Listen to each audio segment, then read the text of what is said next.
This one's going to be a slightly tough nut to crack. I mean, as you probably can see from the title and when you clicked on this video, this is a review of a 36,000 rupee JVC 55-inch TV that's available in a bunch of screen sizes. So if I check it out on Amazon as of me making this video, it's available from 32, 40, 43, 50, 55, 65 and 75 inches, where the price starts from 12,000 rupees for the 32-inch variant.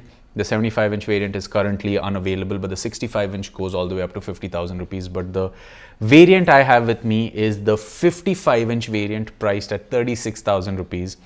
I'm just scrolling Amazon right now because this is a tough nut, right? Because you have the Xiaomi X Pro, which is also at 36,999. That's about 2,000 rupees more than the JVC.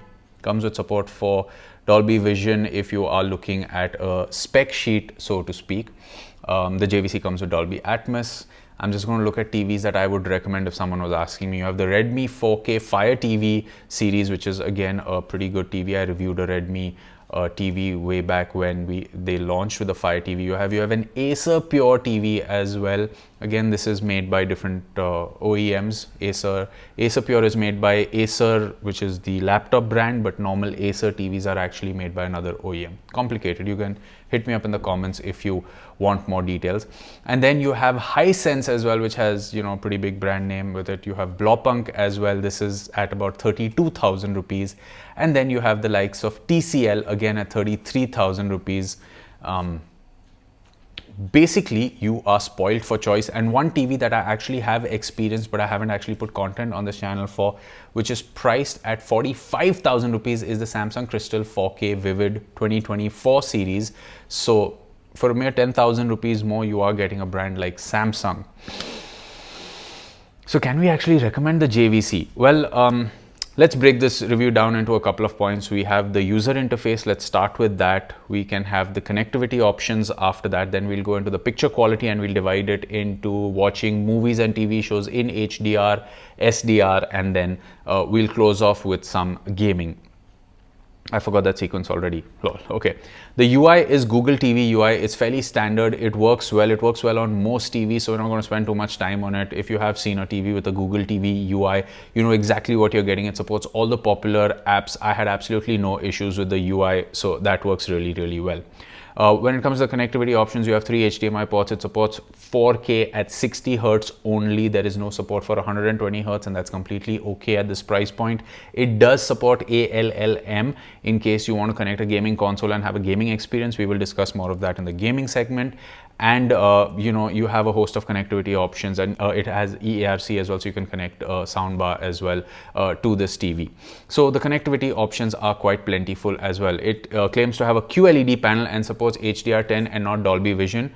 I am completely okay with a TV not supporting Dolby Vision at a budget price point, so long as it's going to give you a better picture quality experience overall, even in standard HDR. That is something I have always stood by and will always continue to stand by until I find a TV that actually proves me wrong. But support for Dolby Vision should not be a checkbox that you need to tick when you buy a budget TV. What is important is actually the performance of the panel. So let's actually come to that. Now, Mission Impossible is a great movie to watch, especially the sequence that I have picked out is something that helps me realize how well the television can handle something like skin tones. And this TV is just okay with that. I mean, it's not the best budget TV I've seen, neither is it the worst. It just gets the job done really well. You have different picture presets that you can use, be it standard, vivid, cinema, user, so on and so forth. But I found that switching between the standard and the cinema preset worked really well. Standard actually gives it a cooler, slightly bluer tone, something you may or may not notice depending on how you consume content on your TV. And cinema gives it a slightly warmer or a slightly more yellow tone. And I would recommend you guys actually keep, jumping between these settings. But what I did was, on the standard preset, I went and bumped up the brightness of this TV as much as I could, or the backlighting, whichever is available. And then I went to change the color temperature, and what I realized in this TV is you have the standard color temperature, you have warm, warmer, cool and cooler, and as the name suggests, warm and warmer makes it yellow and yellower, and cool gives it slightly a blue color temperature and bluer color temperature, so to speak. And warm seemed to be the perfect fit for me. especially when I consume content like movies. Now, I did also watch a show like Young Sheldon, for example, which is a great representation of everyday soap opera TV shows that you may end up watching. And the TV got the job done really well in the standard preset, no complaints there. The footage that I cannot show you right now is that of Fallout, the TV show on Amazon Prime, for copyright reasons. And this is where the saturation of the TV actually kind of plays slightly differently, right? So you have this sequence in the first episode where the protagonist is actually leaving the vault, and you have this big bright sunlight coming in, and she's wearing this signature Fallout blue uniform. The colors looked really off to me. I did everything that I could to go into the different presets to actually kind of try to fix it, but the standard preset with the warm temperature was the best option that I could come up with. But the yellows did look slightly oversaturated to me. Again, this is just one test sequence. Overall, like I said, the TV is a good average performing TV in this price point. But if you can switch off HDR, and here's the fun thing, is any content I consumed, of course, for copyright reasons, all I'm probably going to be showing you right now is HDR footage from YouTube.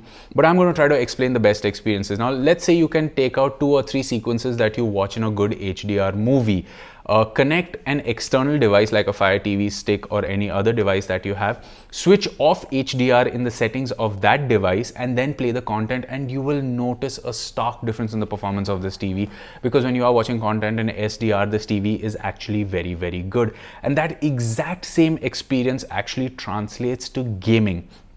Now, for gaming, I did connect my PS5 and Xbox Series X to this TV, and I played a bunch of games. Like I've always said, Dirt 5 is a great example of an HGIG game, which means that game is mastered very well for HDR. And when you play that game in HDR on this TV, I'm just going to show you, we had like HDR game setting, everything looked really burnt out. But what I did was I went back into the console settings and I switched off HDR, and here's Dirt 5. Like I'm going to try to give you as much of a side-by-side comparison as I can of the same race in Dirt 5, where you'll notice that the colors, the punch, the brightness, the vividness, and the visibility of bright highlights is just so much better in SDR on this TV. On HDR, it looks oversaturated and kind of burnt.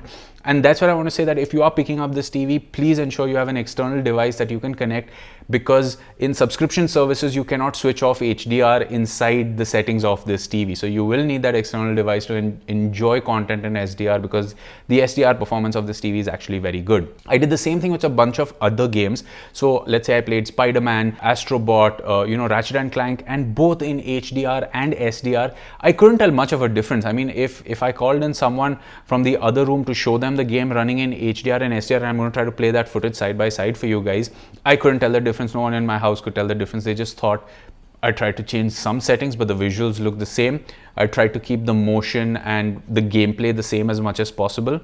But what I did notice is that when you switch off HDR and you connect a gaming console, of course you have auto low latency mode, which kicks in and it works really well out here, is the fact that when you connect a gaming console, it says PC plus game, which kind of really work better in the gaming experience overall. So I would recommend that if you are gaming on this TV, and if you have seen all the footage that I have put side by side, including some gameplay from the Xbox Series X, which has Gears 5 and Doom Eternal, again 2 games I have used as a standard for testing TVs for a really long time. So overall, what I can tell you about this TV is that it's a very good TV for SDR performance, but then again, there are other very good TVs that can give you similar performance at a similar price point. So it is you who is mostly spoiled for choice.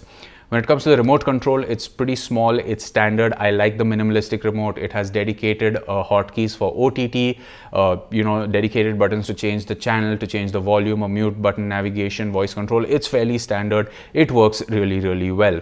So this is a good average overall TV for its price point, giving you great SDR performance for its price, okay HDR performance.